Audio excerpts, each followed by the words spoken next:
नमस्कार, आप देख रहे हैं सत्य हिंदी। मैं निकिता आपके साथ। एक नजर डालते हैं अब तक की सुर्खियों पर।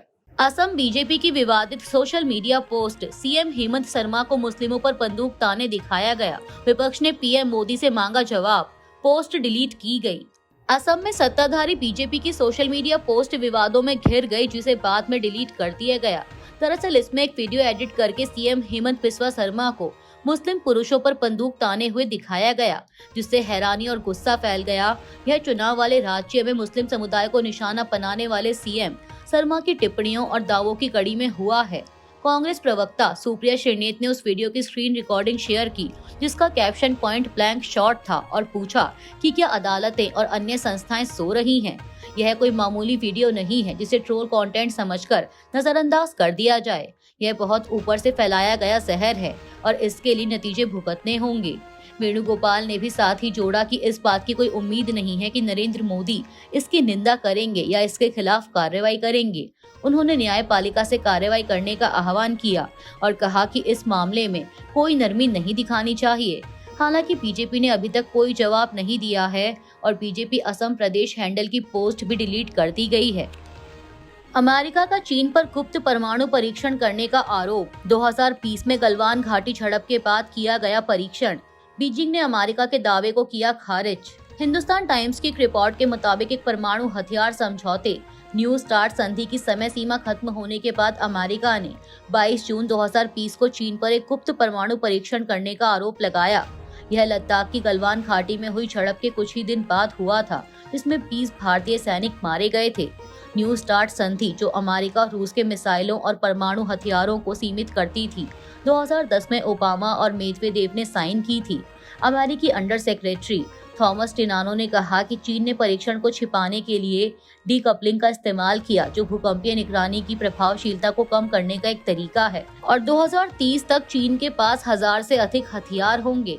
उन्होंने यह भी कहा कि अमेरिका अब संधि से बंधा हुआ नहीं है और परमाणु हथियार नियंत्रण में नए उपाय कर सकता है। हालांकि चीन ने अमेरिकी अंडर सेक्रेटरी द्वारा लगाए गए आरोपों को खारिज किया है। चीन के राजदूत शेन जियान ने कहा कि चीन ने ध्यान दिया है कि अमेरिका अपने बयान में तथाकथित चीन परमाणु खतरे को बढ़ा चढ़ाकर पेश कर रहा है। चीन ऐसे झूठे बयानों का कड़ा विरोध करता है। यह यानी अमेरिका हथियारों की होड़ को बढ़ाने का दोषी है।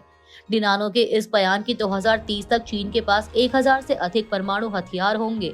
इसके जवाब में शेन ने दोहराया कि उनका देश इस स्तर पर अमेरिका और रूस के साथ नई बातचीत में हिस्सा नहीं लेगा। पहले बीजिंग ने बताया था कि उसके पास हथियारों की संख्या का एक छोटा सा हिस्सा है, लगभग 600, जबकि मॉस्को और वाशिंगटन दोनों के पास लगभग 4000 हैं। इसके अलावा चीन और अमेरिका दोनों ने comprehensive nuclear test ban treaty पर साइन किए हैं, तो विस्फोटक परमाणु परीक्षणों पर रोक लगाती है, लेकिन किसी ने भी इसे मंजूरी नहीं दी है। इस्लामाबाद मस्जिद ब्लास्ट की चीन ने की निंदा, पाकिस्तान को दिया समर्थन का वादा। चीन ने इस्लामाबाद में एक शिया मस्जिद पर हुए हमले की कड़ी निंदा की है और पाकिस्तान सरकार के राष्ट्रीय सुरक्षा और स्थिरता बनाए रखने के प्रयासों का समर्थन किया। विदेश मंत्रालय ने कहा कि चीन 6 फरवरी 2026 को हुए इस हमले से बहुत हैरान है। चीन ने पाकिस्तान के साथ सहयोग जारी रखने और आतंकवाद के खिलाफ संघर्ष में समर्थन देने का भरोसा दिया है। बता दें कि इस्लामिक स्टेट यानी IS ने इस हिंसक घटना की जिम्मेदारी ली है। ट्रंप ने भारत पर 25% अतिरिक्त टैरिफ हटाया, लेकिन तेल आयात पर भारत की गतिविधियों पर नजर रखने का आदेश दिया।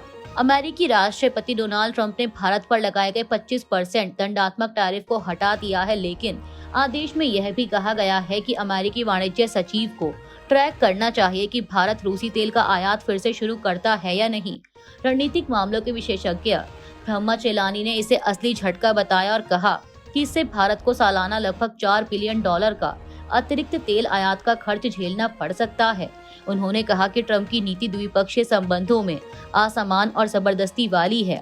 भारत ने इस दावे की पुष्टि या खंडन नहीं किया है, लेकिन विदेश मंत्रालय ने कहा कि देश की ऊर्जा सुरक्षा सर्वोच्च प्राथमिकता है और आयात विविध किया जाएगा। ट्रंप के आदेश में यह भी कहा गया कि अगर भारत रूसी तेल फिर से लेता है तो 25% टैरिफ दोबारा लागू हो सकता है।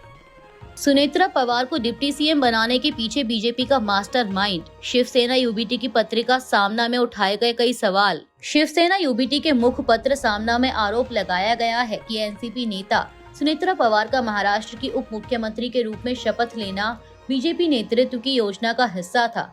सुनेत्रा पवार ने 31 जनवरी को उप मुख्यमंत्री की शपथ ली। सामना के संपादकीय में कहा गया कि ना तो एनसीपी एसपी अध्यक्ष शरद पवार, न सुप्रिया सुले और न ही पवार परिवार के अन्य सदस्यों को इस बारे में जानकारी थी।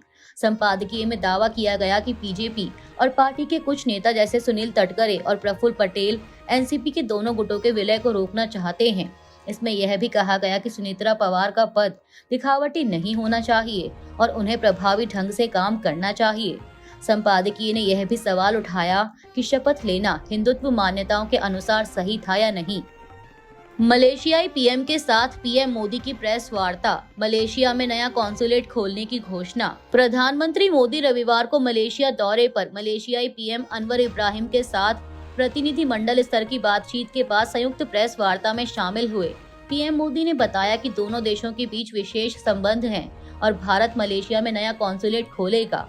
उन्होंने कहा कि ऊर्जा, infrastructure, manufacturing, digital economy, biotech और आईटी में सहयोग मजबूत हुआ है और इसे और व्यापक बनाया जाएगा। सुरक्षा के क्षेत्र में आतंकवाद, खुफिया जानकारी साझा करना और समुद्री सुरक्षा में साझेदारी बढ़ाई जाएगी। इसके अलावा रक्षा सहयोग, एआई, डिजिटल टेक्नोलॉजी, सेमीकंडक्टर, स्वास्थ्य और खाद्य सुरक्षा में साझेदारी को आगे बढ़ाया जाएगा। मोदी ने मलेशिया में भारतीय वर्कर्स के लिए सोशल सिक्योरिटी एग्रीमेंट, टूरिज्म के लिए मुफ्त ई वीजा और यूपीआई डिजिटल इंटरफेस लागू करने की भी घोषणा की। मलेशिया में तमिल भाषा और सांस्कृतिक सहयोग को भी दोनों नेताओं ने महत्व दिया। मलेशियाई पीएम ने व्यापार, निवेश, कनेक्टिविटी और टूरिज्म में सहयोग बढ़ाने पर जोर दिया। अजीत पवार प्लेन क्रैश, परिवार ने मौत के तरीके पर जताया शक, हादसे में जताई साजिश की आशंका। एनसीपी प्रमुख अजीत पवार की 28 जनवरी को हवाई दुर्घटना में हुई मौत के मामले में अब पवार परिवार ने भी मौत के तरीके पर शक जताया है। एनसीपी शरद पवार गुट के नेता रोहित पवार ने शनिवार को कहा कि 10 फरवरी को वे मुंबई में परिवार के शकों को प्रेजेंटेशन के रूप में पेश करेंगे। उन्होंने स्पष्ट किया कि सीधे बम होने का सबूत नहीं है, लेकिन कुछ ऐसी परिस्थितियां हो सकती हैं जो बम जैसी प्रभाव डालती हैं। इस बीच एनसीपी और शिवसेना यूबीटी के नेता कोर्ट की निगरानी में जांच की मांग कर रहे हैं। संजय राउत ने पूछा है कि क्या पवार कोई महत्वपूर्ण दस्तावेज ले जा रहे थे और क्या इसमें कोई साजिश शामिल हो सकती है। विपक्षी नेताओं ने विमान में लोगों की संख्या, पायलट बदलने और दुर्घटना के समय कोहरे जैसी परिस्थितियों पर भी सवाल उठाए हैं। इस्लामाबाद मस्जिद हमले का मास्टरमाइंड पकड़ा गया, पाकिस्तान के गृह मंत्री ने दी जानकारी। पाकिस्तान के गृह मंत्री मोहसिन नकवी ने शनिवार को बताया कि इस्लामाबाद के तरलाई इलाके में स्थित इमाम बाड़ा में शुक्रवार को हुए आत्मघाती धमाके का मास्टरमाइंड पकड़ा जा चुका है। इस हमले में कम से कम 31 लोग मारे गए थे। नकवी ने बताया कि 4 लोग हिरासत में हैं, जिनमें हमले का मास्टरमाइंड भी शामिल है। उन्होंने कहा कि इस हमले की पूरी प्लानिंग, ट्रेनिंग अफगानिस्तान में हुई थी और हिरासत में लिए गए लोगों ने हमले की सभी जानकारी दी है। नकवी ने अफगानिस्तान और भारत पर भी आरोप लगाए, जिसमें कहा गया कि अफगानिस्तान से ऑपरेट हो रहे आतंकवादी नेटवर्क को भारत फंड कर रहा है। हालांकि भारत ने इस आरोप को पूरी तरह खारिज कर दिया। विदेश मंत्रालय ने कहा कि यह धमाका निंदनीय है और पाकिस्तान अपने घरेलू मुद्दों का दोष दूसरों पर डाल रहा है। बता दें कि इससे पहले हमले की जिम्मेदारी इस्लामिक स्टेट यानी आईएस ने ली थी। Bharat Pakistan T20 world cup match फिर से होने की संभावना। रिपोर्ट, कोलंबो में 15 फरवरी को होने वाले T20 वर्ल्ड कप के भारत पाकिस्तान मैच को लेकर पाकिस्तान क्रिकेट बोर्ड यानी पीसीबी ने अपना रुख नरम कर दिया है। मीडिया रिपोर्ट्स के मुताबिक कुछ दिन पहले पीसीबी ने पाकिस्तान सरकार के निर्देश पर आईसीसी को पत्र लिखकर फोर्स मैज्योर क्लॉज का हवाला देते हुए मैच से बहिष्कार करने की मांग की थी। फोर्स मैज्योर क्लॉज के तहत युद्ध, प्राकृतिक आपदा या सरकारी आदेश जैसी अप्रत्याशित परिस्थितियों में टीम को दायित्व से छूट मिलती है। आईसीसी ने पीसीबी के बहिष्कार तर्क को खारिज करते हुए संभावित वित्तीय और प्रशासनिक परिणामों की चेतावनी दी।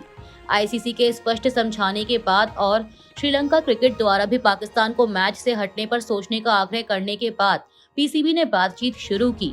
सूत्रों के मुताबिक इससे अब 15 फरवरी को कोलंबो में भारत पाकिस्तान मैच होने की संभावना मजबूत हो गई है।